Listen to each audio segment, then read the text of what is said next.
Je vous présente un nouveau tutoriel sur Ciel Gestion Commerciale 2015 sur la gestion des nomenclatures.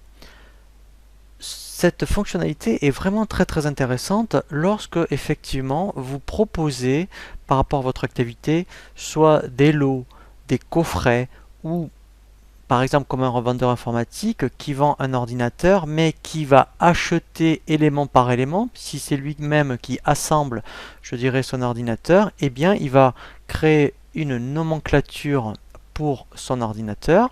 Et ce qui est intéressant, c'est que grâce à cette gestion commerciale, il va pouvoir lancer ce qu'on appelle des ordres de fabrication, c'est-à-dire qu'en fait, il va mettre en stock à la demande un ordinateur. Et comme ça, lorsqu'il va lancer un ordre de fabrication, il va décrémenter que les composants dont il a besoin pour arriver à ce qu'on appelle un produit fini. Alors, c'est valable pour tout type d'activité. Donc, quand vous êtes vraiment dans les négoces, par exemple, comme à Noël, où vous voulez faire vraiment des lots, des coffrets, c'est vraiment très intéressant d'appliquer cette fonctionnalité. Mais effectivement, quand vous êtes dans une entreprise où vous avez ce qu'on appelle de la matière première pour arriver à un produit fini, eh bien, la nomenclature va vous permettre effectivement de bien mettre en place ce procédé. Mais ce qui est intéressant, c'est que ça va bien vous gérer les stocks et ça va même beaucoup plus loin puisque ça peut même vous conditionner vos achats, puisque si elle est capable de vous faire des suggestions de commandes par rapport aux produits que vous voulez assembler. Donc, la première chose que nous allons faire, c'est créer ce qu'on appelle une nomenclature. Donc là, je suis dans un cas de figure où, admettons, je suis dans l'informatique, je vends des ordinateurs et des logiciels. Et bien, pour Noël, pourquoi pas, je voudrais mettre en place une offre où je vends un ordinateur avec un logiciel Ciel Compta, par exemple. Donc je veux faire un produit vraiment compétitif pour cette offre. Donc je vais créer dans un premier temps cette nomenclature avec tous les éléments dont j'ai besoin. Donc pour cela, dans le menu liste, je vais créer un article. Donc je vais l'appeler, mettons, ordinateur, par exemple, plus Ciel Compta.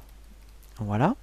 Ici, donc, il faut bien laisser gestion de stock. Je ne vais pas mettre dans un premier temps de tarif parce qu'on verra aussi également soit le prix de vente peut vraiment être le prix que moi je souhaite, hein, ou l'ensemble des prix de vente de tous les éléments dont j'ai besoin pour constituer cette offre. Donc là, directement, je vais aller ici dans l'onglet nomenclature et je vais tout simplement indiquer ce dont j'ai besoin. Alors, on va faire relativement simple. Je vais dire, je vais prendre, mettons, un écran 17 pouces.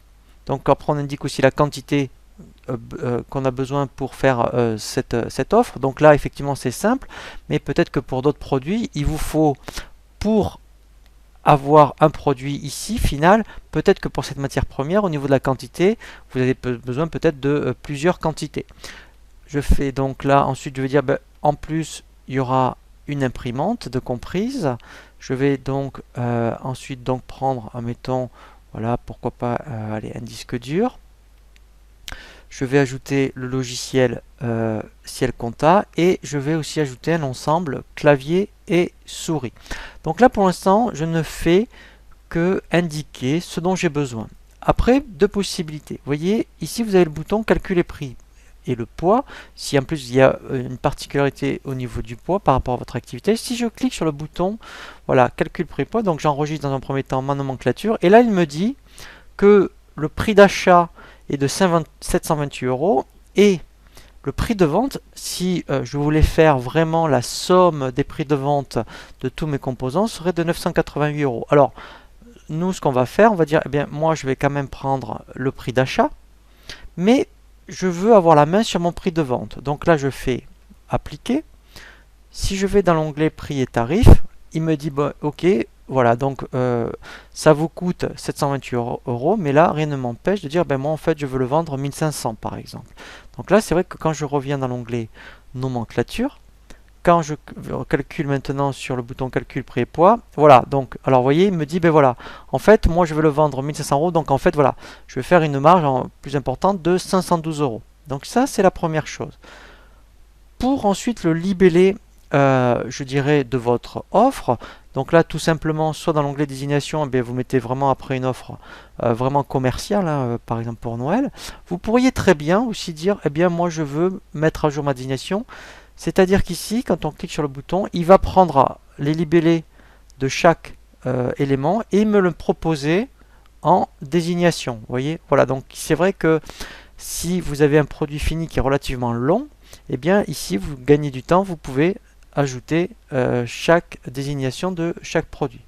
Donc maintenant, qu'est-ce qu'il me reste à faire? Puisque là, vous voyez en stock, pour l'instant, c'est normal, elle est à 0. Donc, si vous faites vraiment des offres comme celle-ci à la demande, ou vous voulez en faire quelques-unes à l'avance, il faut maintenant lancer ce qu'on appelle des ordres de fabrication. Alors, pour vraiment automatiser le processus, hein, pour que ce soit celle qui fasse tout, quand il va détecter qu'éventuellement la commande, les articles ne sont pas à stock, il faut vraiment, alors là je vous conseille vraiment de consulter le tutoriel sur la création des articles, mais aussi les rapports automatiques pour bien le mettre en place, parce que lui, il va là, nous le faire, parce qu'au préalable, on a vraiment mis les choses en place. Donc, dans traitement, je vais dans gestion de production et je vais lancer une opération d'assemblage. Ici, il détecte toutes les nomenclatures que j'ai créées. Donc moi, je veux mettre en place un ordre d'assemblage que pour l'ordinateur. Donc là, je vais faire suivant. Ici, il me demande combien j'en veux. Parce que là, après, effectivement, en fonction des commandes ici, peut-être des quantités que je veux mettre en place. Donc je vais dire, mettons, ben voilà, je veux en préparer 5 d'avance. Ici, comme ça, moi, il verra au niveau des commandes fournisseurs les commandes qu'il doit passer. Je peux mettre, admettons, ici un libellé particulier, sinon il y aura un libellé par défaut quand on lance l'ordre de fabrication. Donc là, je vais laisser pas de calcul pour le prix moyen pondéré. Je fais suivant. Et là, donc, plusieurs possibilités. Donc si le stock est insuffisant pour assembler, alors c'est vrai que ça serait pas logique de faire continuer le stock pour qu'il passe en négatif. Moi, je vais dire qu'il me demande, ou je peux directement, qui aussi et aussi une sécurité, de dire, eh bien, moi je vais annuler l'ordre d'assemblage quand j'ai pas la quantité en stock, par exemple. Sinon, moi je vais faire demander. Ensuite, voilà, ici vous propose les articles composés. Est-ce qu'il faut fabriquer tous les éléments, uniquement les éléments manquants? Donc là, moi je vais dire fabriquer tous les éléments. Et si le stock est insuffisant aussi pour assembler par rapport aux articles composés, on peut dire ben, soit je l'annule, soit je demande. Donc là, je vais faire suivant. Ici, donc là c'est un peu particulier parce qu'il y avait des dépôts de créer hein, par rapport à comment montrer pour la création de dépôts. Donc si parce qu'une fois que le produit ici est fini, si donc vous n'affectez pas dépôt, eh bien il le mettra par défaut sans dépôt. Si vous avez aussi une gestion de dépôt, vous pourriez dire ok. Alors une gestion de dépôt, c'est pas nécessairement une entreprise, ça peut être vraiment que dans votre magasin ou dans des rayons, des allées, dire ce produit. Ensuite, il faut qu'il soit mis dans l'allée A, B, C, le rayon F ou le bac A, le bac B, voilà.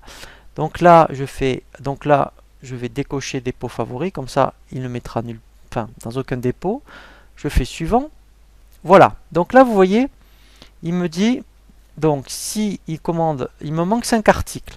Donc moi, en fait, je ne veux pas continuer parce que si je continue, il va me le passer en négatif, donc ce qui n'est pas logique. Donc là, je ne vais pas faire continuer. Maintenant, ce que je vais faire, on y reviendra, je vais demander que ce soit lui-même, dans la gestion de production, qui me passe les commandes fournisseurs pour cet article, l'ordinateur, pour tous les articles dont il a besoin, mais dont il va détecter qu'il n'y a pas la quantité suffisante en stock. Donc là, je fais suivant. Donc là, je vais faire exprès d'en mettre 5. Je veux quand même 5 ordinateurs. Et là, donc là, je vais le laisser par le dépôt par défaut. Voilà. Je fais suivant. Voilà. Et ici, en fait, voilà, il faut que les critères de Réapro, ça sera, mettons, seulement les articles composants manquants. Donc là, moi, je vais dire par rapport au stock réel. Il m'affiche donc qu'il a généré automatiquement, vous voyez, une commande pour la nomenclature que je lui ai demandé. Donc là, on va aller vérifier la commande CD031. Donc là, après, avant de régénérer un ordre de fabrication, puisque là, maintenant, donc là, on en est, attention, hein, au stade de la commande. Ça veut dire que je n'ai pas encore les produits en stock. Donc, mais je vais quand même vérifier que, vous voyez ici, pour ordinateur et compagnie, voilà, il m'a bien, vous voyez, donc il lui manquait un produit. il lui manquait, pour avoir 5 ordinateurs, puisque pour tous les autres, il a détecté qu'il avait suffisamment de produits en stock, automatiquement, il m'a généré une commande pour 5 claviers et souris. Donc ça a marché, parce que pour chaque fiche article, j'ai bien pensé à mettre dans l'onglet fournisseur le fournisseur. Donc vous voyez, c'est très intéressant et important de bien renseigner vos fiches articles si vous voulez tout automatiser par la suite. Donc là, qu'est-ce que je vais faire pour le générer en stock? Je vais dire que je l'ai reçu par exemple. Donc là, en fait, ce que je vais faire, je vais le transférer en bon de réception. Voilà. Voilà. Donc maintenant, je vais pouvoir régénérer un ordre de fabrication. Donc je fais assemblage pour l'ordinateur avec le logiciel Ciel. Donc là, je dis, ben moi j'en veux 5. Ici, donc maintenant, je veux donc là, quand même, malgré tout, au cas où par sécurité qui me demande si la quantité est insuffisante en stock. Et pareil pour ici, je continue, donc là je fais suivant. Donc là, ce qui est intéressant, c'est que en fait, vous voyez, il m'indique vraiment pour chaque élément où j'en suis avant de lancer l'ordre de fabrication, les quantités nécessaires et les stocks après. Donc là, je peux vraiment... Alors, je pourrais même imprimer l'ordre de fabrication, pourquoi pas, et lancer l'ordre de fabrication. Donc là, vous voyez, donc là, je vais vous le montrer à l'écran. Donc ça peut être intéressant que vous le gardiez en justificatif, justement après, même par rapport au suivi des stocks. Voilà. Donc là au moins, vous voyez, donc vous saurez que le 7 décembre, ben, vous avez lancé un ordre de fabrication et vous savez exactement où vous en serez après au niveau des stocks.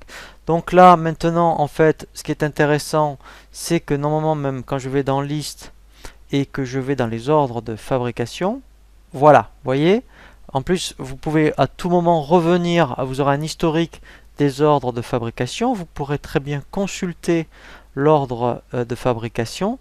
Donc voilà, donc si vous en faites plusieurs à la demande, surtout si vous faites des petites quantités, donc vous aurez tout l'historique de vos ordres de fabrication.